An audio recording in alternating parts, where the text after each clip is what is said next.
మనము జీవము గల దేవుని ఆలయమై ఉన్నాము కాబట్టి ఇంకా లోకముతో మనకు పని ఉండకూడదు. లోకముతో మనకు పని ఉండకూడదు. లోకముతో మనకు పొత్తు ఉండకూడదు. అవిశ్వాసితో మనకు పొత్తు ఉండకూడదు. ఇంకా మనం చూస్తే వారి మధ్య నుండి బయలువెడలి. దేవుడు మన మధ్య నివసించాలంటే కొన్ని అర్హతలు కావాలా?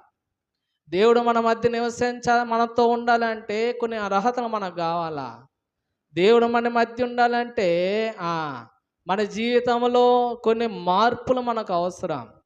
దేవునికి ఇష్టకరంగా ఉండాలా. కాబట్టి మన మధ్య అనేకమైన పరిస్థితులు ఉన్నాయి. లోకం ఉంది, ఆచారం ఉంది, శోధన ఉంది, కష్టం ఉంది, నష్టం ఉంది.